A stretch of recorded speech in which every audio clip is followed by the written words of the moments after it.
الحمد لله رب العالمين والصلاة والسلام على سيد الأنبياء والمرسلين أما بعد فأعوذ بالله من الشيطان الرجيم بسم الله الرحمن الرحيم قال تبارك وتعالى في القرآن المجيد والفرقان الحميد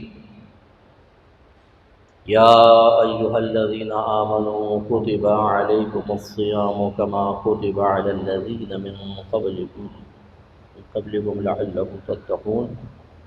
اے ایمان والو، تم پر روزے اسی طرح فرض کیے گئے ہیں جیسے تم سے پہلے والوں پر فرض کیے گئے، تاکہ تمہیں پرہیزگاری حاصل ہو۔ تو اس کا مطلب یہ ہوا کہ روزوں کی فرضیت میں دو چیزیں ہمیں ملحوظ رکھنی چاہیے۔ ایک تو یہ کہ یہ صرف ہم پر ہی مشقت کو قائم نہیں کیا گیا، بلکہ پچھلی امتیں بھی روزوں کی فرضیت میں ہمارے ساتھ ہیں۔ اس سے قلب میں ایک تسلی پیدا کرنا مقصود ہے کہ یہ مشقت والی عبادت ایسا نہیں ہے کہ امت سرکار صلی اللہ علیہ وسلم کے لیے ہی خاص کی گئی ہو، بلکہ اس مشقت میں دوسروں کو بھی مبتلا کیا گیا ہے۔ تو یہ فطرت انسانی کا تقاضا ہوتا ہے کہ جب وہ اپنی مصیبت کے ساتھ ساتھ دیکھتا ہے کہ دوسرے بھی اس ہی مصیبت میں گرفتار ہیں تو اس کا پریشر ہلکا ہو جاتا ہے۔ لیکن اگر خدا نخواستہ صرف محلے میں آپ کے گھر میں آگ لگے تو آپ کو بڑا دکھ ہوگا، تکلیف ہوگا، سب سکون سے ہیں آپ آزمائش میں، اور پورا محلہ ہی جل جائے، ہر ایک رو رہا ہے، پریشان ہے، تو پھر آپ کو اتنی اپنی پریشانی محسوس نہیں ہوگی، آپ کہیں گے یار دوسرے بھی بیچارے ان کا بھی نقصان ہوا۔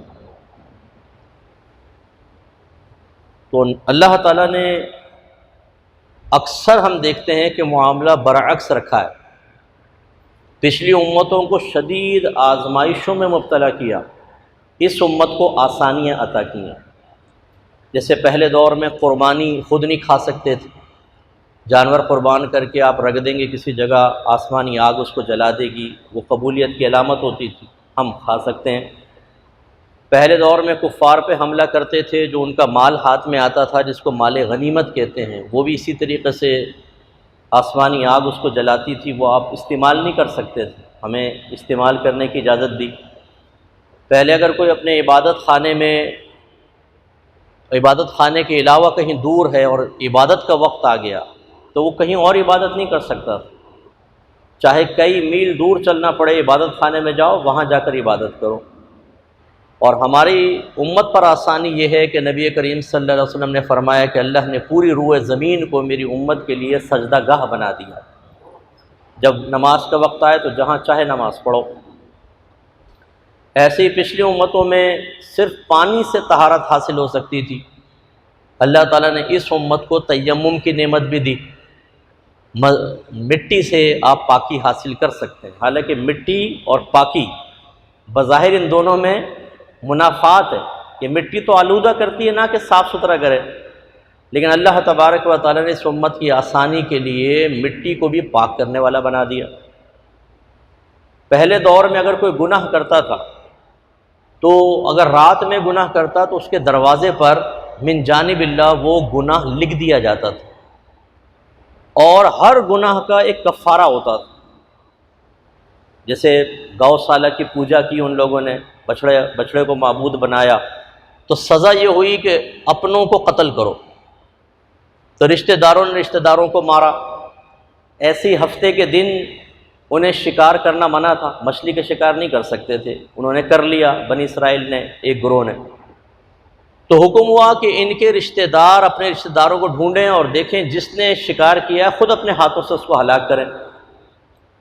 ایسی اگر جسم پر یا کپڑے پر پیشاب لگ جایا کرتا تھا تو اتنا حصہ کاٹنا واجب تھا، اتنا کپڑا کاٹ کے پھینکو، پاک نہیں کر سکتے، اتنا حصہ بدن کاٹو۔ ہمارے یہاں آدھا پیشاب اندر آدھا پیشاب باہر ہوتا ہے پینٹوں میں ہمارے نوجوانوں کا، تو یہ گناہ کبیرہ ضرور ہے، عذابات قبر کا بڑا سبب ہے، لیکن اللہ نے ایک آسانی بھی دی ہے کہ اگر پہلے معلوم نہیں تھا، ندامت ہے، شرمندگی ہے، انسان توبہ کر لے، کپڑا دھو لے، بدن کو دھو لے، بدن پاک و صاف، اور کپڑا دوبارہ استعمال کے قابل ہو جاتا ہے۔ اور بھی کئی چیزیں تو ہم دیکھتے ہیں کہ اس امت پر آسانیاں بہت ہیں۔ تو اب جب یہ روزوں کی فرضیت کا حکم ہوا تو بظاہر ایسا لگا کہ ہمیں بڑی مشقت میں ڈال دیا، تو اللہ تعالیٰ نے بڑی حکمت بالغہ سے بتایا یہ کوئی نئی عبادت نہیں ہے، یہ تم سے پہلے والوں پر بھی فرض کی گئی ہے، لہذا خوش دلی سے اس کو قبول کرو۔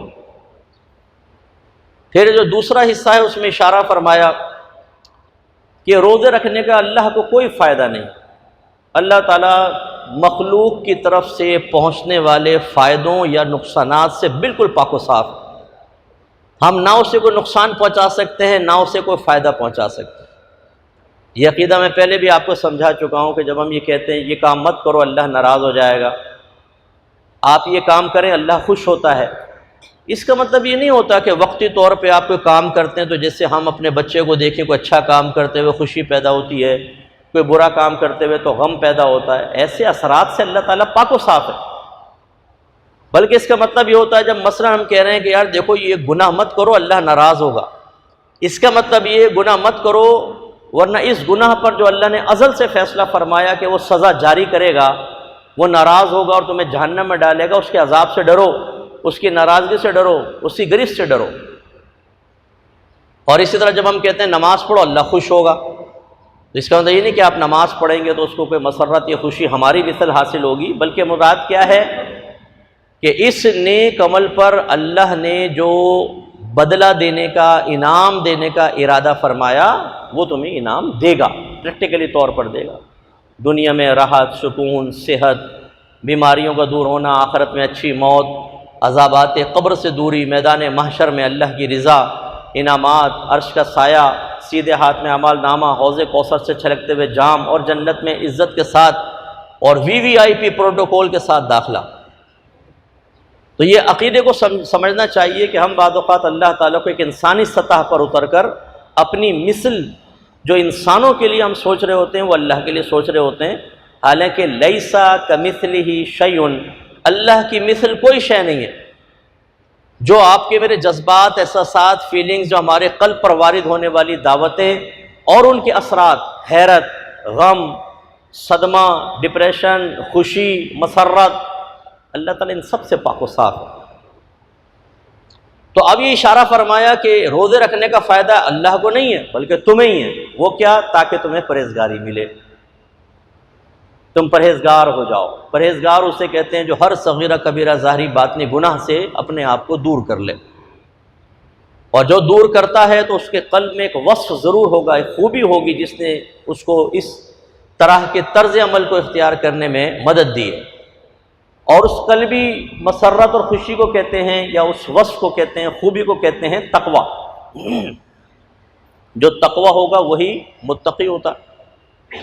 تو لعلکم تتقون کا مطلب تاکہ تمہیں تقویٰ حاصل ہو جائے، پرہیزگاری حاصل ہو جائے۔ اب سوال یہ پیدا ہوتا ہے کہ ٹھیک ہے اس میں ہمارا فائدہ، یہ مان لیا، لیکن اب یہ سوال ہے کہ ہمیں تقویٰ کیسے حاصل ہوگا؟ صرف روزہ رکھنے سے حاصل ہو جائے گا؟ اور وہ تقویٰ ابھی تک حاصل ہوا کیوں نہیں؟ بعض لوگ پوری زندگی روزے رکھتے ہیں، ہر سال 30 روزے رکھ رہے ہیں، لیکن نہ نماز پڑھتے ہیں، نہ گالی گلوچ چھوڑتے ہیں، نہ وہ دیگر گناہ ترک کر رہے ہیں، آوارہ گردیاں ویسی چل رہی ہیں۔ تو بھئی آیت تو کہہ رہی ہے کہ تمہیں تقویٰ حاصل ہوگا۔ یہ بالکل ایسا ہی ہے جیسے اللہ تعالیٰ فرمائے ان الصلاۃ تنہی عن الفحشاء والمنکر، بے شک نماز بے حیائی اور بری باتوں سے روکتی ہے۔ نص قطعی ہے نا، واضح آیت، کوئی اس میں تشریح کی ضرورت نہیں، اسے کہتے ہیں نص قطعی۔ اور خبر ہے، خبر دے رہا ہے اللہ تعالیٰ، اور اللہ تعالیٰ کی خبر میں کوئی شک و شبہ نہیں ہو سکتا، جو کرے گا وہ کافر ہو جائے گا۔ لیکن آپ دیکھیں نمازی وہی گناہ کر رہا ہے جو بے نمازی کر رہا ہے۔ اگر بے نمازی داڑھی نہیں رکھتا تو بعض اوقات نمازی بھی داڑھی نہیں رکھ رہا، بے نمازی اگر علم دین سے دور ہے تو نمازی بھی بعض اوقات علم دین سے دور ہے، نہیں سیکھتے علم دین۔ اگر بے نمازی گالیاں بک رہا ہے تو نمازی بھی گالی بک رہا ہے، اگر بے نمازی حرام کما رہا ہے تو نمازی بھی کسی سے پیچھے نہیں ہے۔ تو کیا وجہ ہے کہ اللہ تو یہ فرمائے اور نتیجہ وہ نہیں آ رہا؟ اس کا مطلب ہے کہ چاہے لعلکم تتقون فرمائے اللہ تعالیٰ، یا نماز کے بارے میں فرمائے کہ وہ بے حیائی اور بری باتوں سے روکتی ہے، اس میں کوئی شک نہیں ہے، کمی ہمارے اندر ہے۔ یہ بالکل سمجھانے کے لیے میں عرض کرتا ہوں، آپ کسی حکیم یا ڈاکٹر کے پاس جائیں جو بڑے تجربہ کار ہیں اور لاکھوں لوگوں نے ان سے استفادہ کیا ہوا ہے، آپ کو ایک بیماری ہے وہ ایک دوا دے کے کہتے ہیں دوا کھاؤ، انشاءاللہ 3 دن میں سب ٹھیک ہو جائے گا۔ تو آپ دوا لے آئے، اب آپ کو خود سوچنا چاہیے کہ 3 دن میں شفا کی خبر تو دی گئی ہے اور بڑی یقینی سی خبر لگ رہی ہے، لیکن یقینی سی بات ہے کہ کچھ پرہیز بھی تو کرنا ہوگا، کچھ اور بھی تو لوازمات ہوں گے شفا کو حاصل کرنے کے سلسلے میں۔ اگر آپ کا کولیسٹرول بڑھا ہوا ہے، انہوں نے دوا دی 3 دن میں سارا کولیسٹرول ٹھیک، اور آپ نے جا کے تیل پینا شروع کر دیا، بہت دبا کر پوڑیاں کھانا شروع کر دی، حلوہ پوڑیاں کھا رہے ہیں، جی اب تو یہ دوا مل گئی کولیسٹرول غائب ہو جائے گا۔ ایسے آپ کو بخار ہے اور آپ ٹھنڈے پانی سے نہانا شروع کر دیں اور ٹھنڈی ٹھنڈی ہواؤں میں نکل جائیں دوا کھا کے کہ اب تو جی ڈاکٹر صاحب نے کہا ہے 3 دن میں شفا مل جائے گی، تو 3 دن میں شفا تو نہیں ملے گی۔ گورا قبرستان کے قریب ایک مسلمانوں کا قبرستان ہے، اس میں ایک چھوٹی سی قبر میں جگہ ضرور ملے گی۔ تو خلاصہ کلام یہ ہے کہ سمجھداری کا تقاضا یہ ہوتا ہے، بے وقوفوں کی طرح آیات پر اعتراض کر دینا۔ دیکھو اللہ تو فرما رہا ہے نماز بے حیائی بری باتوں سے روکتی ہے، کہاں روکتی ہے؟ تو یہ اللہ تعالیٰ نے غلط خبر دی، یہ کہنا چاہتے ہو کافر ہو جاؤ گے بے وقوفو؟ اس کا مطلب یہ ہے کہ اللہ تعالیٰ نے حق فرمایا، وہ ہر چیز کا تفصیلی بیان قرآن میں بیان نہیں کرتا ہے، یہ ایک اجمالی کتاب ہے، یہ خلاصہ ہے شرعی احکام کا، نصیحتوں کا، اس کی تشریح ملے گی حدیثوں سے۔ نبی ہوتا کس لیے؟ وہ اللہ کی کتاب کی تشریح بیان کرتا ہے، پھر نبی بھی اپنے زمانے کے لوگوں کے ذہنی سطح کے مطابق تشریحات فراہم کرتا ہے، حالانکہ اس میں وسعت بہت ہوتی ہے، لیکن وہ بھی یہ جانتا ہے کہ اگر میں آگے کے زمانے کے ابھی سے ان کو تشریحات دینا شروع کروں گا تو ان کی ذہنی سطح تو وہاں تک ہے ہی نہیں۔ اس ٹائم انٹرنیٹ نہیں ہے، سوشل میڈیا نہیں ہے، اور سرکار سوشل میڈیا کے بارے میں بیان کرنا شروع کر دیتے تو صحابہ کہتے ہیں یہ سوشل کیا ہے، میڈیا کیا ہے، یہ کیا اس طرح بھی ہو سکتا ہے کہ ایک آدمی بیٹھے بیٹھے ایک یوں انگلی مارے ہلکی سی اور لاکھوں میل دور ایک شخص سے فوراً بات شروع ہو جائے؟ اسے کال ہم کرتے ہیں، وہ تو کہتے ہیں ناممکن ہے۔ تو اب جو نبی کا کام یہ ہوتا ہے کہ وہ اپنے زمانے کے لوگوں کی عقول، ان کے ماحول، ان کے عرف، ان کی ذہنی سطح، ان کی طبیعتیں، ان کی کیفیات کے مطابق کلام کرتا ہے۔ اس کا مطلب یہ ہوا کہ نبی کریم صلی اللہ علیہ وسلم کے کلام میں بھی تشریحات، تفسیر اور توضیحات کی گنجائش ہے، کیونکہ زمانہ بدلنا تھا، قرآن تو قیامت تک کے لیے، ہمارے نبی قیامت تک کے لیے ہیں۔ تو اب یہ کہنا کہ نبی کریم کی تعلیمات میں نقص ہے، یہ کہنے والے کا نقص ہوگا۔ ایک باپ اپنی اولاد کو جب بچہ 5ویں 6 سال میں ہوتا ہے تو اس کی ذہنی سطح کے مطابق سمجھائے گا نا بھائی، پھر جب وہ 10-11 سال کا ہوگا پھر اس کی عمر کے مطابق سمجھائے گا، ایک بالغ اولاد ہو جائے گی اس کے مطابق سمجھائے گا۔ یہ تو نہیں ہے کہ 2 سال کے بچے کو بٹھا کے کہے کہ دیکھو بیٹا باہر نکلیں گے تو عورتیں بھی ہوں گی، یونیورسٹی میں جاؤ گے یہ ہوگا، کالج میں جاؤ گے یہ ہوگا، آفیسز میں جاؤ گے یہ ہوگا، کاروبار کے یہ طریقے ہیں، اس میں یہ حرام ہے یہ حلال ہے، بچہ منہ دیکھ رہا ہے، تو احمقانہ حرکت ہے یہ تو۔ اس کا مطلب ہے کہ سامنے والے کی کیفیات، طبیعتوں کو دیکھنا ہوتا ہے۔ تو ہر دور میں چونکہ احکام بدلنے تھے، ماحول بدلنا تھا، عرف بدلنا تھا، لوگوں کی مینٹیلٹی چینج ہونی تھی، باہر کی چیزوں کے اثرات جو ہماری طبیعتوں میں مرتب ہو رہے ہیں وہ تبدیل ہونے تھے، اس لیے اللہ کے نبی نے اجمالی بیان کیا اور اس کی تفسیر اور توضیح چھوڑ دی علماء اسلام پر۔ اسی لیے اللہ نے قرآن عظیم میں فرمایا اطیعوا اللہ واطیعوا الرسول واولی الامر منکم، اے ایمان والو اللہ کا حکم مانو، اس کے رسول کا حکم مانو، اور ان لوگوں کا حکم مانو جو تم میں حکم والے ہیں، اولی الامر منکم۔ اب اولی الامر منکم کس کو کہتے ہیں؟ علماء فرماتے ہیں کہ اس سے مراد مجتہدین ہیں، ہر زمانے کے مفتیان کرام اور وہ بڑے بڑے علماء کرام جو لوگوں کو مسائل بتاتے ہیں، ان کی تربیت کرتے ہیں، ان کی اصلاح کرتے ہیں، ان کے بارے میں فرمایا ان کا حکم مانو۔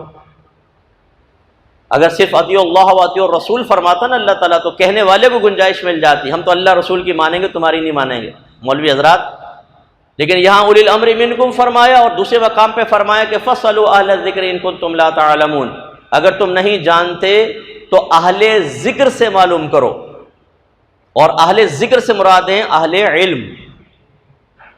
یہ میں نے اہل ذکری ترجمہ اس لیے کر کے بتایا، یہ بھی ذہن میں رکھیں کہ ذکر کا لفظ ہر جگہ یہ اللہ کے لیے نہیں آتا نا، کہ کوئی اس کا ترجمہ اس کی تشریح یوں کرے، دیکھو اللہ نے فرمایا اگر تمہیں نہیں معلوم تو اہل ذکر سے معلوم کرو، اور وہاں ایک ڈبہ پیر بیٹھا ہوا ہے جو ہر جمعے ذکر کراتا ہے مریدوں کو، اس کا حکم دیا گیا ہے اہل ذکر سے معلوم کرو، جاؤ جعلی پیر سے معلوم کرو۔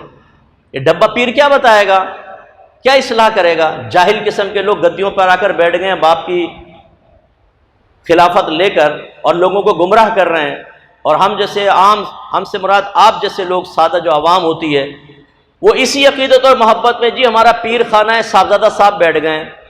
وہ بھائی یہ عقیدت محبت اپنے مقام پر، شریعت اس سے بلند و بالا مقام رکھتی ہے۔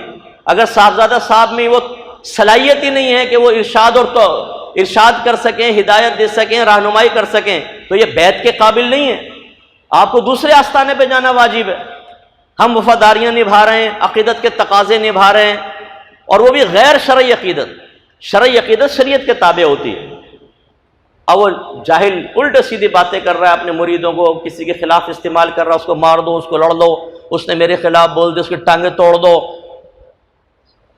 اور بہت سارے بھی میں ذکر نہیں کرنا چاہتا ورنہ ہم اندر کی باتیں بہت زیادہ جانتے ہیں۔ آپ کے ملک کی سیاسی سطح پر ایسے لوگوں کا بڑا کردار ہوتا ہے، اثر انداز ہوتے ہیں، اپنے ذاتی مفادات پورے کرنے کے بعد وہ اس کی طرف جاتے ہیں، اس کو تقویت دیتے ہیں کہ جو ان کو پروٹیکشن فراہم کر رہا ہے یا مال فراہم کر رہا ہے۔ بہت گند ہے، ہر جگہ بڑا گند ہے۔ دیندار لوگ بھی پیچھے نہیں ہیں۔ بہتی گنگا کہتے ہیں نا، بہتی گنگا میں ہاتھ دھو لیے، جس کو جیسا موقع ملتا ہے وہ عوام الناس کی سادہ لوہی سے فائدہ اٹھا کر پیس رہا ہے عوام الناس کو اور اپنے مفادات اٹھا رہا ہے۔ تو خلاصہ کلام یہ ہے، یہ اہل ذکر سے مراد اہل علم۔ تو اللہ تعالیٰ آپ سے فرما رہا ہے اگر تم نہیں جانتے تو اہل علم سے کویسچن کرو۔ اچھا وہ یوں فرما رہا ہے کہ اہل علم سے کویسچن کرو، پھر سوچنا پسند آیا تو ٹھیک، نہیں ہے تو چھوڑ دو، نو۔ ادھر دوسری جگہ یہ فرما دیا اطیعوا اللہ واطیعوا الرسول واولی الامر منکم، معلوم کرو اولی الامر منکم جو ہیں ان کا حکم مانو، یہ کہنا مانو۔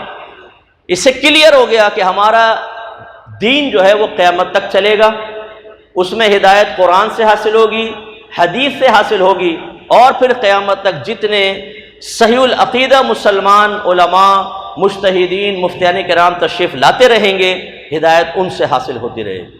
تو سلسلہ ہدایت موقوف نہیں ہوگا۔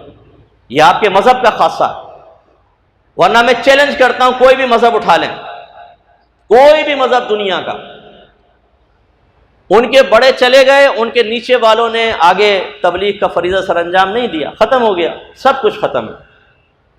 جو بھی مذہب اٹھا کر دیکھ لیں آپ، وہ چند ایک بس تھوڑی بہت چیزیں کہیں کہیں سے منتخب آیات بیان کر کے، وہ جو ان کے نزدیک آیات ہیں تاکہ چلو بھئی عوام مطمئن رہے۔ باقی جیسے ہمارے مذہب اسلام ہے کہ زندگی کے ہر شعبے میں مکمل تعلیمات فراہم کرتا ہے۔ چیلنج کرتا ہوں میں، چیلنج، کوئی ایک آ کر مقابلہ اور مناظرہ کرے کہ تمہارے مذہب میں ہر شعبہ زندگی کے متعلق تعلیمات موجود ہیں تو پیش کرو، نہیں کر سکتے، چاہے یہود مذہب ہو، کرسچن ہو، ہندو ہوں، سکھ ہوں، اور کوئی بھی مذہب ہو، ان کے مذاہب بالکل محدود تعلیمات پر مشتمل ہے۔ وجہ کیا ہے کہ اللہ تعالیٰ نے انہیں قیامت تک باقی رکھنا ہی نہیں تھا، اپنے حبیب کریم صلی اللہ علیہ وسلم کو، آپ کی تعلیمات کو قیامت تک باقی رکھنا تھا۔ تو شعبہ ہائے زندگی میں سے ہر شعبے کے بارے میں اللہ تعالیٰ نے اپنے حبیب کے ذریعے اور پھر ہم وارثان نبی کے ذریعے اللہ نے قیامت تک کے لیے ہدایت کے سرچشمے جاری کر دی۔ تو اب جو اللہ نے فرمایا لعلکم تتقون، تاکہ تم پرہیزگار ہو جاؤ، تو پرہیزگاری کب حاصل ہوگی؟ کہ جب ہم اس کے تقاضے بھی پورے کریں گے۔ یعنی روزہ رکھا، پھر جو اس میں احتیاطیں ہیں اس کو بھی اختیار کریں، روزے کے بارے میں علم دین سیکھیں، اپنی طبیعتوں کو، اپنی کیفیات کو احکام شرع کے تابع کر لیں، پھر کہیں جا کر یقیناً وصف تقوی حاصل ہوگا۔ اب ہم خالی روزہ تو رکھ لیتے ہیں، ان امور پہ توجہ نہیں کرتے کہ جو ہمیں صفت تقوی دلانے میں معاون ثابت ہوں، اور پھر ہم کہتے ہیں کہ اب کوئی جادو کی چھڑی لگنی چاہیے کہ ہم کچھ بھی نہ کریں، صرف روزہ رکھ لیں اور تقوی حاصل ہو جائے۔ ایسا نہیں ہو سکتا۔ ایک جگہ میرا بیان رکھا، انہوں نے کہا کہ رمضان تقوی کے حصول کا ذریعہ اور سبب ہے۔ میں نے کہا بالکل صحیح ہے، لیکن رمضان سے کم حقوق فائدہ وہ حاصل کرے گا جو متقی ہوگا۔ پہلے آپ کو تقوی حاصل کرنا ہوگا، تب آپ ہمیشہ کم حقوق فائدہ حاصل کریں۔ دیکھیں نا قرآن میں اللہ نے شروع میں بیان فرمایا ذالک الکتاب لا ریب فیہ ھدی للمتقین، یہ وہ ذیشان کتاب ہے جس میں شک کی کوئی گنجائش نہیں، یہ متقین کے لیے باعث ہدایت۔ یہ اشارہ ہے واضح کہ اس سے ہدایت وہ حاصل کرے گا جس میں کچھ نہ کچھ تقویٰ ہوگا، تبھی وہ اس کی طرف مائل ہوگا۔ تو اب خلاصہ کلام یہ ہے کہ رمضان آ رہا ہے اور ہمیں تقویٰ حاصل کرنا ہے تاکہ روزوں اور رمضان کی مقصدیت حاصل ہو سکے۔ تو وہ کیسے حاصل ہوگا؟ اور ابھی تک یہ صفت تقویٰ ہمیں کیوں نہ حاصل ہو سکی جبکہ ہزاروں رمضان گزر گئے؟ ہزاروں رمضان مبالغہ کر رہا ہوں، سینکڑوں تو آ ہی جاتے ہیں کہ آدمی کی زندگی میں، اگر 100 سال ہوں، اگر 100 سال نہیں ہے تو چلو بہت سارے تو آ ہی جائیں گے۔ تو اب یہ صفت تقویٰ حاصل ہوتی ہے سب سے پہلے علم دین سے، کہ جب آپ کو پتہ ہوگا کہ یہ حلال ہے، یہ حرام ہے، یہ جائز ہے، یہ ناجائز ہے، تو آپ حرام اور ناجائز کو چھوڑیں گے اور حلال اور جائز کو اختیار کریں گے۔ سب سے پہلی چیز معرفت ہوتی ہے، معرفت کے بعد پھر عمل ہوتا۔ آپ کو اگر انجن ٹھیک کرنا آ گیا گاڑی کا تو آپ کو معرفت حاصل ہو گئی، لیکن اس کا مطلب یہ تو نہیں ہے کہ آپ نے انجن ٹھیک کرنا سیکھ لیا، آپ کی گاڑی خراب ہوئی، آپ نے کہا بھائی میں سیکھا ہوا ہوں ٹھیک ہو جاؤ، ایسا تو نہیں ہوگا۔ انجن کھولنا ہی پڑے گا، خرابی دور کرنی پڑے گی۔ تو اس کا مطلب ہوا کہ صرف علم دین سیکھ لینا بھی کافی نہیں۔ اگر میں ایک عالم مفتی ہوں، اپنے علم پر عمل نہ کروں تو یہ نہیں ہے کہ علم مجھے نفع نہیں دے گا، دے گا نفع، فائدہ بہت دے گا، علم اپنے جگہ پر مستقل بالذات ہے نفع پہنچانے کے سلسلے میں، لیکن یہ بے عملی مجھے کما حقوق فائدہ حاصل نہیں ہونے دے گی، کیونکہ عالم کو خود بھی عمل کرنا چاہیے۔ تو پہلی چیز ہے علم دین، کم از کم رمضان سے متعلق علم دین، کم از کم سحری کا علم، افطار کا آپ حاصل کریں، روزے کس طرح کامل ہوتے ہیں، روزہ کس طرح فاسد ہو جاتا ہے، کس طرح ٹوٹ جاتا ہے، کیسے اس کی نورانیت ختم ہو جاتی ہے، کن چیزوں کے کھانے سے روزہ ٹوٹتا ہے، کن چیزوں کے کھانے سے نہیں ٹوٹتا، کس پر قضا لازم ہے، کس وجہ سے کفارہ لازم ہے، کون سے ایسے شرعی اعذار ہیں کہ جن کی بنا پر روزہ چھوڑنا جائز ہو جاتا ہے، کون سی بیماریاں ہیں کہ جن میں روزہ چھوڑ سکتے ہیں، کون سے ایسے عذر ہیں کہ روزہ رکھا ہوا ہے وہ عذر لاحق ہوا آپ روزہ توڑ سکتے ہیں، کوئی گناہ نہیں ہوگا۔ اس کا علم سیکھنا ہوتا ہے۔ روزے میں کیا کیا کام کر سکتے ہیں، کیا کام نہیں کر سکتے، جیسے میں نے اشارہ کیا کہ بعض کاموں سے روزہ ٹوٹے گا نہیں، لیکن روزے کی نورانیت ختم ہو جاتی ہے۔ یہ ایک پورا علم ہے۔ اس کے لیے میرا ایک رسالہ ہے، روزے اور تراویح کے مسائل، یہ آپ حاصل کرنے کی کوشش کریں۔ یہاں یہ ارشد بیٹھا ہوا ہے، اس سے معلوم کر لیجئے گا بچہ جو یہ مائک وائک ٹھیک کرتا ہے، یہ آپ کو گائیڈ لائن دے سکتے ہیں۔ یہ رسالہ سوالن جواباً ہے، یہ ویسے تو ہر گھر میں ہونا چاہیے رمضان سے پہلے، کیونکہ انتہائی سہل انداز میں اور اس میں تمام تقریباً ضروری مسائل لکھ دیے گئے۔ ڈرپ چڑھواتے ہیں لوگ، انجیکشن لگواتے ہیں، شوگر کے لیے آپ نے بلڈ ٹیسٹ کے لیے شوگر لی، یعنی شوگر ٹیسٹ کے لیے بلڈ ٹیسٹ کروانا ہوتا ہے، پورا انجیکشن سے نکال لیتا ہے وہ اتنا سارا خون۔ ایسے ہماری بہنیں جو ہیں وہ بعض اوقات ان کی انٹرنل چیکنگ ہوتی ہے، ایسے ان کے بیماریاں ہوتی ہیں، حالت روزہ میں اس کا کیا شرعی حکم ہوگا، اس میں روزہ قائم رہتا ہے نہیں رہتا، یہ کروا سکتے ہیں نہیں کروا سکتے، بعضوں کا دمے کا مرض ہوتا ہے، انہیلر یوز کرتے ہیں، اس کا کیا شرعی حکم ہے۔ تو یہ سارے مسائل اس کتاب میں جمع ہیں۔ بلکہ میں تو کہتا ہوں آپ یہ رسالہ لیں اور اپنے گھر والوں کو بٹھا کے سنائیں۔ اگر اللہ نے اور وسعت دی ہے، محلے والوں کو اپنے گھر میں جمع کر لیں، 2-4 دن کے اندر تھوڑا تھوڑا بیان کر کے پورا ختم کر دیں رسالہ، آپ کے لیے ثواب جاریہ بھی ہوگا، لوگوں کو اویرنیس حاصل ہوگی۔ تو پہلی چیز جو ہمیں تقویٰ حاصل نہیں ہوتا وہ کیا ہے؟ علم دین کا نہ ہونا، یا وہ پہلی چیز جس سے تقوی کی طرف آپ بڑھ سکتے ہیں اور یہ آیت کے مقصد کو حاصل کر سکتے ہیں جو بیان کیا گیا، وہ کیا ہے؟ علم کا حصول۔ دوسرا ہے پھر اس کے تقاضے کے مطابق عمل کرنا، شرعی احکام میں بڑی احتیاط کرنی چاہیے، ان کو اپنے اوپر نافذ کریں، دوسرا عمل ہوتا۔ تیسرا ہوتا ہے روحانی تربیت، انسان اپنے ظاہر و باطن کی تربیت کرے، وہ روزوں کے مسائل سے ہٹ کر ہوتی ہے تربیت۔ مثلا اگر آپ غصیلے ہیں بہت زیادہ تو اپنے غصے کو کنٹرول کریں، ورنہ حالت غصہ میں ماریں گے، پیٹیں گے، جھگڑا کریں گے، لڑائی مار کٹائی ہوگی یا غصے میں روزہ ہی توڑ دیں گے. سر تو نہیں توڑتا کوئی بھی اینٹ مار کے, میں نے دیکھا روزہ توڑ دیتے. بولتے ہیں اتنا غصہ آیا میں نے بیوی کو طلاق دے دی. سوا لے کے آنکھ میں کیوں نہیں مارا, آنکھ پھوڑ دیتا غصے میں. ہاں اپنے آپ کو نہیں, سامنے والے کو ہرٹ کرے گا. اتنی سمجھداری ہے غصے میں. پھر کہتے ہیں بھولے پن سے صاحب میں نے غصے میں طلاق دے دی, ہو گئی. واہ بھائی ماشاء اللہ پپو, تیرا دماغ اتنا تو کام کر رہا تھا کہ دیوار میں سر نہ مارو, بیوی پہ طلاق مار دو, وہ تم نے مار دی. لیکن یہاں پہ تمہارا دماغ معاف ہو گیا تھا جی, طلاق دے دی, غصے میں تھا, تم ہوش میں تھے, تمہاری زبان پہ اس لیے طلاق کے الفاظ آئے. یہ نہیں کیوں کہا غصے میں, بڑا غصے میں تھا, میں نے کہا میں نے اپنی ساری پراپرٹی اپنی بیوی کے نام کی. یہ کبھی غصے میں نہیں نکلے گا. یہاں دماغ کام کرے گا نا, اس کا مطلب تمہارا دماغ ان کنٹرول ہے, آؤٹ آف کنٹرول نہیں ہے بابو. وہ تم سمجھ رہے ہو تمہارا دماغ آؤٹ آف کنٹرول ہو گیا ہے, ان کنٹرول ہے. اور جب انسان اپنی طبیعت کو کنٹرول میں رکھ کر, دماغ کو کنٹرول میں رکھ کر کوئی بھی فعل سر انجام دیتا ہے تو اس پہ سزا ملے گی. اگر وہ غلط ہوگا ملے گی.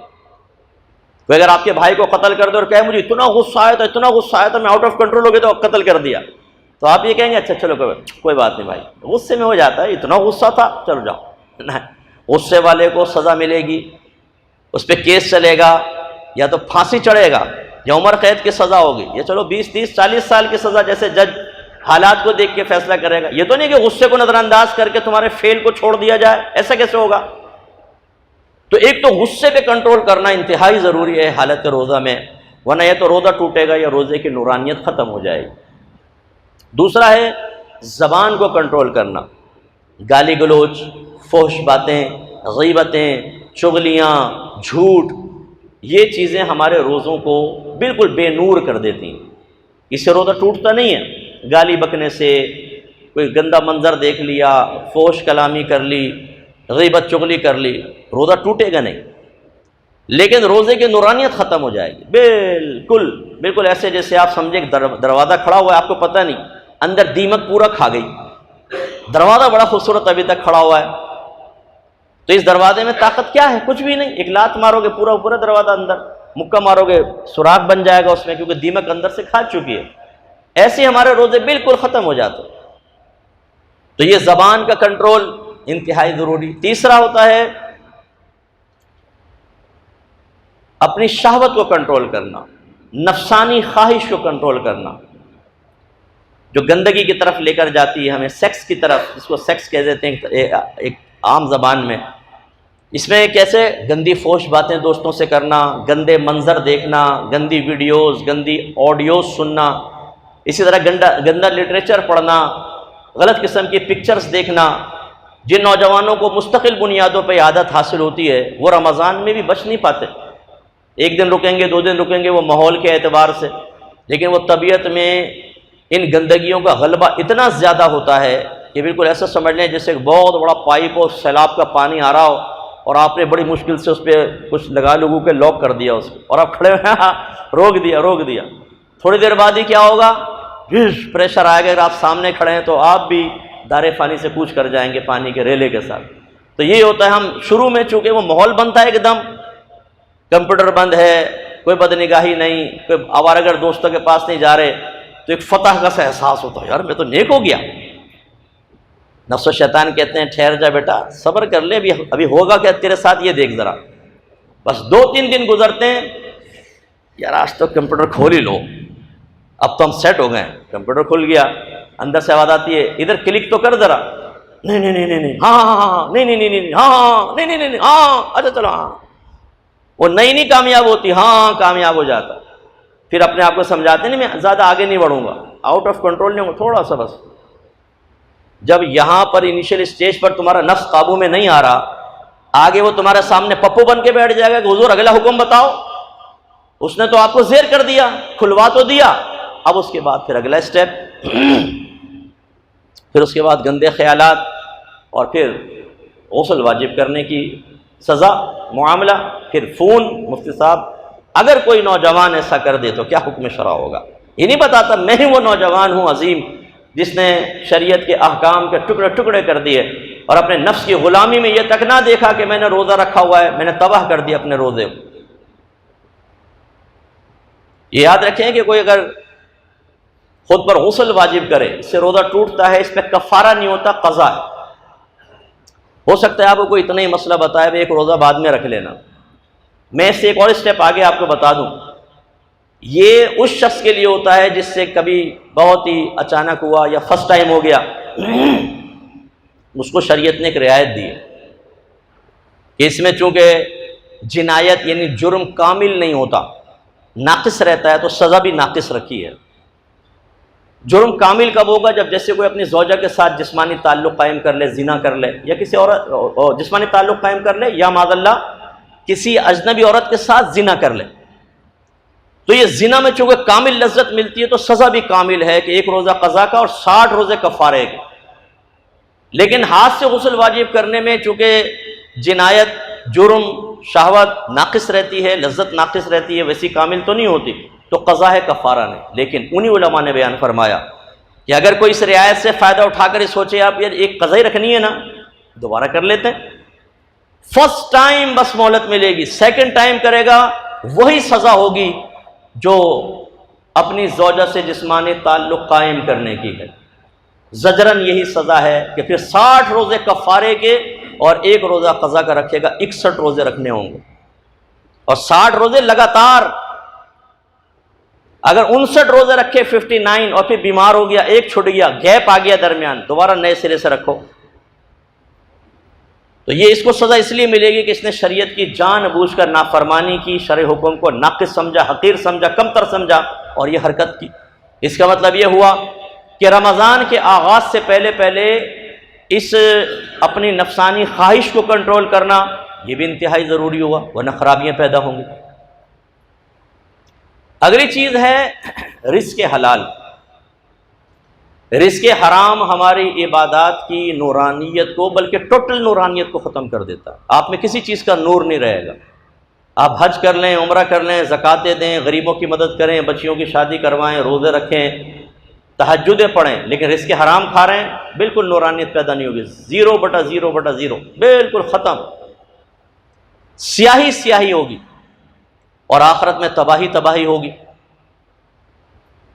لہذا ہمیں اپنے ذریعہ رزق پر توجہ کرنی چاہیے. اگر کوئی نوکری پیشہ ہے، اس کو سیلری ملتی ہے، تو اس کو مسئلہ معلوم کرنا چاہیے کہ میں جو میری جاب کا تقاضا ہے وہ پورا کر رہا ہوں کہ نہیں کر رہا ہوں، تاکہ پتہ چلے کہ سیلری آپ کے لیے جائز ہے کہ حرام ہے. بعض اوقات انسان آدھی سیلری کا مستحق ہو رہا ہوتا ہے، آدھی کا نہیں. معلوم تو کرو.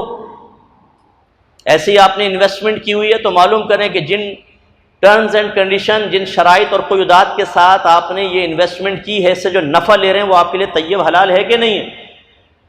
کیونکہ اکثر ہم علماء سے تو معلوم کرتے نہیں، اندر کے مفتی سے پوچھتے ہیں. کسی نے آ کر کہا کہ یہ 5 لاکھ انویسٹ کر دو، ہر مہینے 20,000 کا نفع دوں گا اور 1 سال بعد تمہارے پیسے بھی لوٹا دوں گا اگر چاہو گے تو. اب اندر کے مفتی سے پوچھتے ہیں، ہاں بھائی مفتی صاحب کیا حکم ہے؟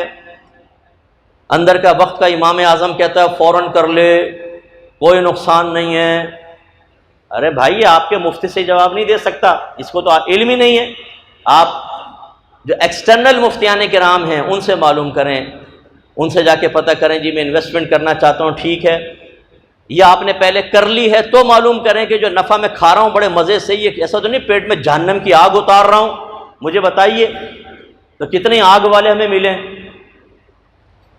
کہ صاحب ہم نے اس طرح انٹرنیٹ پہ ٹریڈنگ کی، انٹرنیٹ پہ انویسٹنگ کی، انویسٹمنٹ کی، فلاں جگہ کی، اس سے پروفٹ آیا، یہ حلال تھا کہ نہیں. کتنے عرصے سے کر رہے ہیں؟ 6 سال سے. تو تمہاری آنکھ اب کھلی ہے 6 سال کے بعد. پہلا سوال تو یہ ہوتا ہے میرا کہ 6 سال تک تم کیا کر رہے تھے؟ چلو اگر کر بھی لیا، تم نے معلوم کیا، سلام ہے، اچھی بات ہے. تو پھر ہم سمجھاتے ہیں یہ تم حرام کر رہے ہو، غلط کر رہے ہو، اس کو ٹھیک کرو. اب آزمائش بن جاتی ہے. اب کیا کریں؟ پیسہ واپس لو. پہلے والا معاہدہ فاسد تھا، اس کو ختم کرو. جدید معاہدہ، وہ تو پیسے دے گا نہیں تو میں کیا کروں؟ بھگتو. اب آخرت میں تمہیں سزا ملے گی اس کی. تم نے اپنے لیے پہلے لا علمی، کم علمی، جہالت میں شکنجے کس دیے، دلدل میں چلے گئے گردن تک. اب کہتے ہیں مرتضیٰ ہاتھ میرا پکڑ کے مجھے باہر نکالیں. ہم کھینچتے ہیں اور اندر جاتا ہے. پھر کہتے ہیں بس مجھے دلدل میں رہنے دیں، کوئی حل بتا دیں. حل بیٹا یہ ہے کہ کلمہ پڑھ لو، تاکہ تم جب اندر جاؤ مرو تو اس آخری مرتبہ کلمہ پڑھنے کی کوئی نہ کوئی تمہیں برکت حاصل ہو جائے. اور کیا مشورہ دے سکتے ہیں پھر؟ چاہتے ہیں ہم اسی حالت میں رہیں، مشورہ دے دیں، نہیں وہ تو یہ ہوگا، یہ کر لو، نہیں یہ تو نہیں ہو سکتا، یہ تو یوں مسئلہ ہے، یہ کر لو، نہیں یہ تو یہ نہیں، یہ تو یہ مسئلہ ہے۔ بھائی جب تم میرے ہر بتائے ہوئی صورت کا رد کرنا چاہتے ہو تو بھائی تمہاری مرضی کے مطابق تو نہیں دے سکتے ہم فتویٰ، اب کریں کیا پھر تمہارے ساتھ؟ وہ کہتے ہیں نہیں ہماری مرضی کے مطابق دیتے ہیں، نفع بھی آتا رہے۔ کہتے ہیں ہمارے تو بچوں کی فیسیں لگی ہوئی ہیں اس کے ساتھ، BC بھرتا ہوں میں اسی نفع سے۔ بھائی BC بھرتا ہے تو میں کیا کروں؟ شریعت کیا کرے آپ کی؟ آپ کا BC بھرنا کوئی ایسا شرع عذر ہے کہ آپ کے لیے حلال قطعی کو جائز قرار دے دیا جائے کہ چونکہ تم نے BC بھرنی ہے اس لیے چلو ٹھیک ہے اٹھاؤ مشقت؟ یہی تو آزمائش ہے، اسی پہ تو جنتیں ہیں، اسی پر تو انعام ہے، اسی میں تو درجات ہیں، اسی میں تو اللہ کا قرب ہے۔ ہم کیا چاہتے ہیں؟ اپنے نفس کی خواہش کے مطابق چلتے رہیں، شیطان کو اپنا گرو مانیں، نفس کے قدموں میں پڑے رہیں، دنیا کو راضی کریں، مخلوق کو راضی کریں، اور پھر اللہ تعالیٰ ہماری مرضی کے مطابق انعام بھی دے دے، درجات بھی دے دے، جنت بھی عطا فرما دے۔ ارے وہ رب ہے تمہارا یا کون ہے؟ کیا سمجھا ہے ہم نے اپنے رب کو؟ اپنا معاذ اللہ غلام سمجھا ہوا ہے یا اپنا بندہ سمجھا ہم رب ہیں کہ ہمارا حکم مانے گا؟ کیسے؟ معاذ اللہ ثم معاذ اللہ کوئی زبان سے کہتا نہیں ہے، لیکن بعض اوقات ہمارا طرز عمل یہ ظاہر کر رہا ہوتا ہے کہ ہم اللہ کی مانے نہ مانے، اللہ کو ہماری ماننی چاہیے۔ ہم اپنے معاملات کو اللہ تعالیٰ کی تعلیم کے مطابق ڈھالیں نہ ڈھالیں، اللہ تعالیٰ کو ہماری سچویشن کے مطابق اپنی شریعت میں رعایت دے دینی چاہیے۔ بھائی کیوں؟ چلو اچھا اگر تمہیں رعایت چاہیے تم اپنا کمال بتاؤ کہ اللہ تمہیں رعایت دے دے، وہ کمال ظاہر کرو، تم اتنے پپو ہو کہ تمہیں رعایت مل جائے۔ میں آپ کو سب کو نہیں کہہ رہا ہوں، میں جنرل بات کر رہا ہوں نا، یہ مت سمجھے گا آپ کو میں کہہ رہا ہوں، میں جنرل بات کر رہا ہوں۔ ہاں ہم میں کوئی کردار ایسا بیٹھا ہو تو بہرحال اسے خود سوچنا بھی چاہیے، وہ مجھے بھی سوچنا چاہیے۔ تو اس لیے اللہ تعالیٰ کی شریعت رعایت دیتی ضرور ہے۔ ہم یہی کہتے ہیں اگر آپ ایسا کوئی کاروبار کرتے ہیں علماء سے معلوم کریں، ہو سکتا ہے آپ کو رعایت مل جائے، اس کا بھی انکار نہیں، ملتا ہے۔ ہماری شریعت جو ہے اس میں بڑی لچک ہے، لیکن ایک حد تک ہے نا۔ ایک شاخ کو آپ یوں کریں گے کریں گے کریں گے کریں گے کریں گے، مڑتے جائے گی، اس کا دو ٹکڑے، اس کا مطلب ہے کہ جہاں تک لچک تھی وہ تو ٹھیک تھی، لیکن اس کے بعد زیادہ کریں گے تو ٹوٹ جائے گی۔ ایسی شریعت ایک لچک دیتی ضرور ہے، وہ بہت لچک دار ہے، لیکن کب تک؟ پھر آپ بریک کر دیتے ہیں شریعت کو، اور بریک کرنے کے بعد تو نہیں کامیابی ہو سکتی۔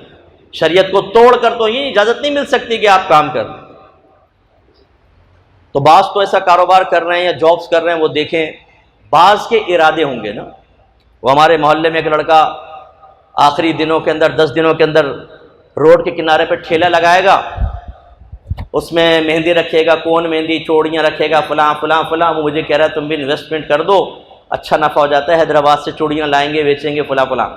تو یہ گلی کے جو نوجوان ہوتے ہیں نا، یہ آپس میں اس عظیم ہیوج انویسٹمنٹ کے بارے میں کلام کر رہے ہوتے ہیں، وسیع ترین کاروبار جو ٹھیلے پر مشتمل ہے، اور پتہ ہے کہ لڑکیاں آئیں گی۔ اصل تو یہ ہے کہ ان کے ہاتھ میں لے کر ذرا بھائی جو ہے وہ ٹٹولے گا ہاتھ کو کہ میری بہن کو کوئی بیماری تو نہیں ہے، کیونکہ ان کے ہاتھ میں وہ کرامت ہے کہ انگلی پکڑ کے بتا دیتے ہیں کیا کیا بیماریاں ہیں۔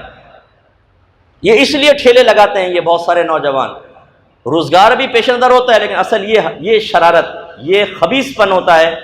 اور وہ لڑکیاں بھی اب لڑکوں کو کیا بولیں کہ وہ خود نہیں تم چڑھاؤ چوڑیاں، خود آ کر بولیں گی، گھر والے وہ یہ شرم، مطلب احساس، میں کہتا ہوں ان کو شرم نہیں ہے، غیرت نہیں ہے۔ تمہاری بیٹی کہہ رہی میں چوڑیاں پہننے جا رہی ہوں، کس سے پہننے جا رہی ہو معلوم کرو، یہ خود لے کر جاؤ، ان کو عورتوں سے چوڑیاں چڑھواؤ نا۔ ہزاروں دکانیں ہیں، ہزاروں بازار ہیں جس میں خواتین مہندیاں لگا رہی ہیں، خواتین چوڑیاں پہناتی، وہاں جاؤ۔ جب تمہیں پتہ ہے کہ پورے محلے کے اندر جتنے ٹھیلے لگے ہوئے ہیں سب کے سب آوارگر قسم کے لڑکوں کے ٹھیلے ہیں، اور تمہاری بیٹی کہہ رہی ہے میں خود خریدنے جا رہی ہوں، تو کہاں جائے گی وہ؟ اتنے بھولے بھی نہیں ہیں آپ گھر میں بیٹھے ہوئے، جی ہمیں نہیں پتا، نکلو باہر۔ کیوں نہیں پتا؟ آج ہر عورت گھر سے باہر تقریباً باہر نکل رہی ہے، سبزی والے کے پاس، کسائی کے پاس، کپڑے خریدنے جا رہی ہے، دیگر چیزیں، وہ روڈوں پہ لگی ہوئی تمام چیزوں کو دیکھ رہی ہوتی ہیں۔ تو یہ ان کی شرارتیں ہوتی ہیں نوجوانوں، یوں ہاتھ ماریں گے، آگے دعا کریں گے یہ ہمارے پاس آ جائے، یہ والی، وہ ادھر آگے جائے گی، پھر پلٹے گی، پھر دوسرے بار چلے گی، افسوس ہو گیا یار، اتنے شکار ہاتھ سے نکل گیا۔ تو یہ جو آخری میں انویسٹمنٹ ہے، یا کوئی آپ کو آفر کر رہا ہے اس کے بارے میں معلوم کریں، روزے کی نورانیت ختم ہو جائے گی۔ اب یہ تو خیر کیا روزے رکھتے ہوں گے ٹھیلے پہ کھڑے ہو کر، اور رکھتے بھی ہوں گے تو ان کی تو سارا دن پھر ان تصورات میں جاتا ہوگا، کون سی سسٹر آئی تھی اور اس کے ساتھ میں نے کیا کیا تھا، یہی باتیں گونجتی رہیں گی ذہن کے اندر۔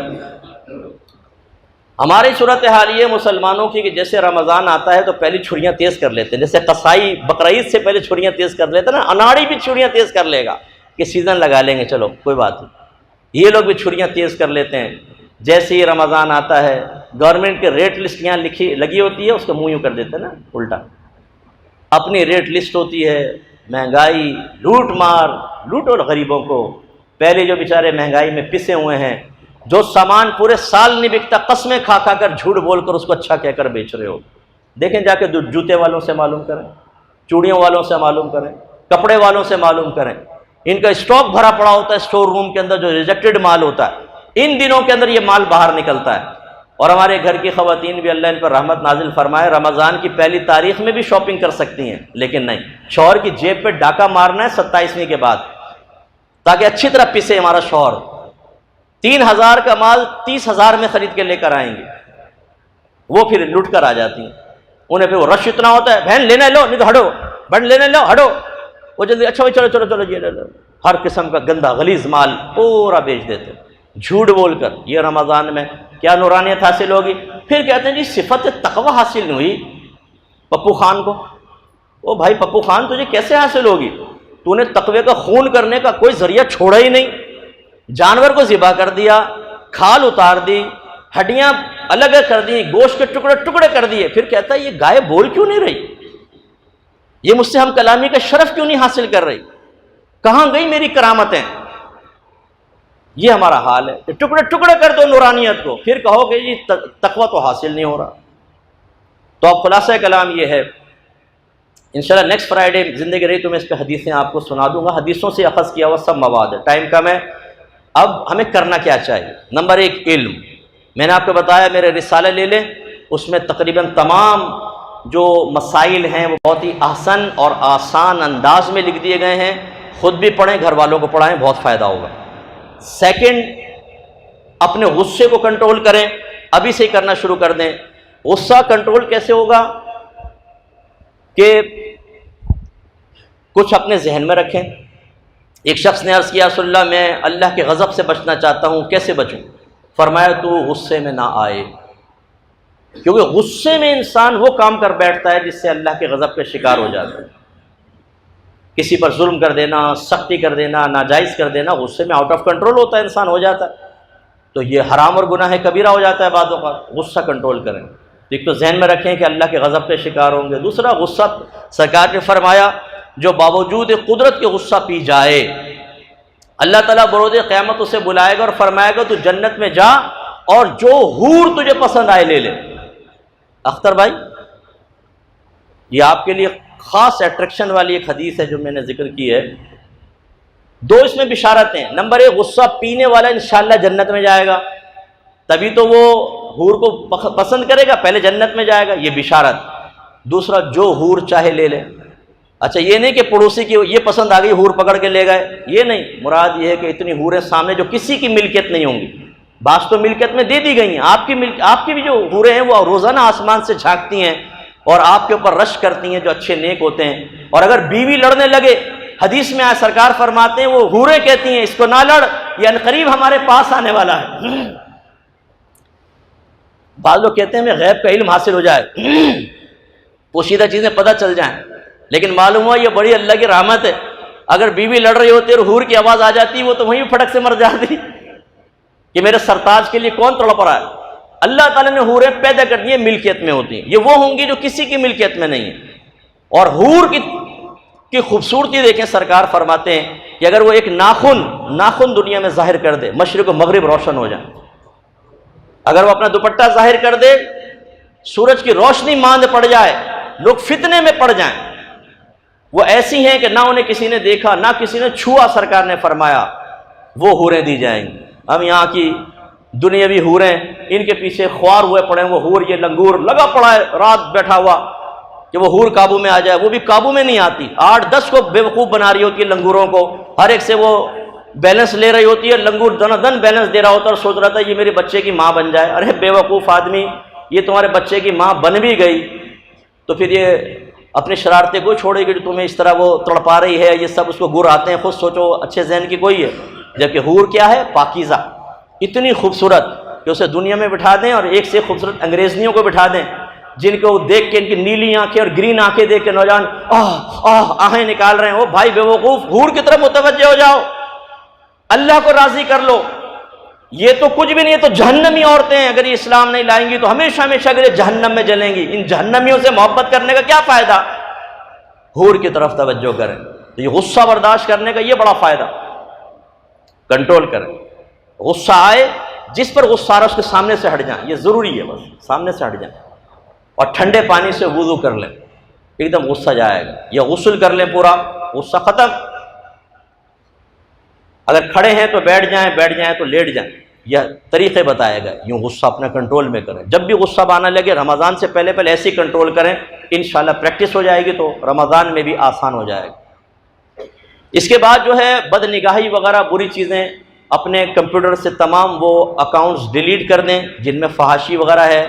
اگر آپ نے اپنے فیس بک کی وال پر کچھ گندی چیزیں لگائی ہوئی ہیں، کوئی ہڈن فولڈرز میں رکھا ہوا ہے، کچھ لنکس وغیرہ رکھے ہوئے، ڈیلیٹ کرتے ہیں ہمت کے ساتھ. نفس آپ کو یہ کہے گا دوبارہ نہیں ملے گا، اور تلاش کرنے پر نہ کر آپ کہیں لا حول ولا قوت، ہمت کر کے سب ختم کر دیں. سارے مواد اڑا دیں. پاکیزہ دوست رکھیں. بس جس چیز کے بارے میں گمان بھی ہوگا اس کے پاس جانا یہ فرسٹ سٹیپ ہے میرا، آخری سٹیپ تک پہنچنے کو اس کو ختم کریں ہمت کے ساتھ. پھر رمضان دیکھیں اتنا خوشگوار گزرے گا، کچھ انتہائی نہیں. پہلے روزے سے نورانیت اندر سے چھلک رہی ہوگی، ایسا نور پیدا ہوگا کہ آپ حیران ہو جائیں. اس کو ختم کریں.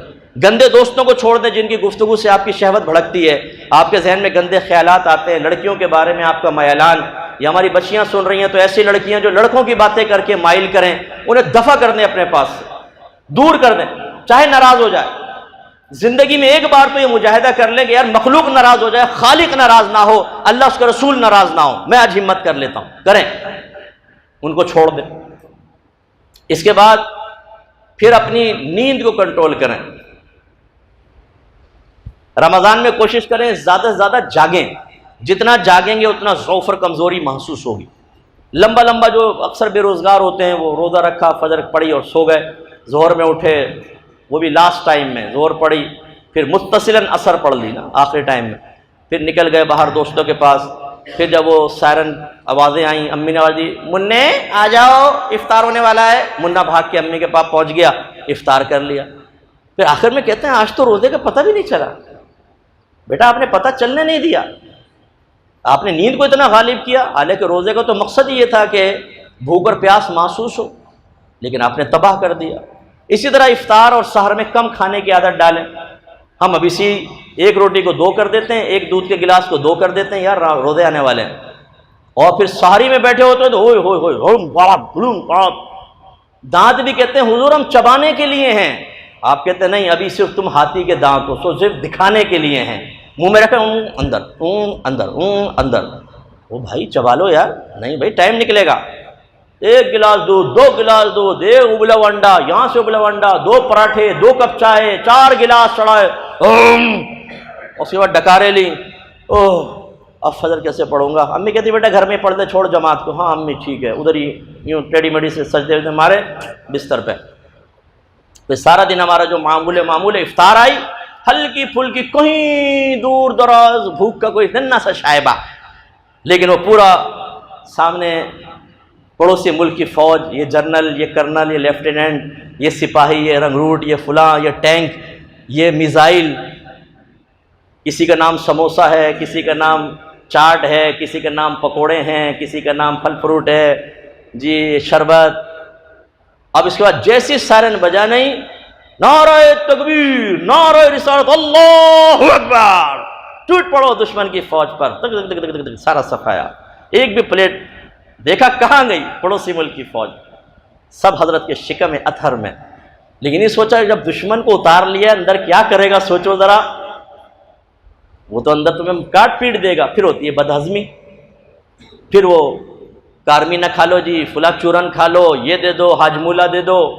پھر جاتے ہیں جب تراویح پڑھنے کے لیے تو دوسرے کے کندھے پہ تراویح ادا کر رہے ہوتے ہیں کیونکہ نیند کا اتنا غلبہ ہوتا ہے اسے. اللہ اکبر. اب وہ پڑوسی بیچارہ ہٹا رہا ہے، لیکن یہ پورا اکتساب فیض دیتا ہے کہ بیٹا فیض لو، حضرت کا کندھا بھی لگ جائے گا تو تم جنتی ہو جاؤ گے. اسی میں ٹوٹی پوٹی سی نماز پڑھ کے اپنے گھر میں واپس۔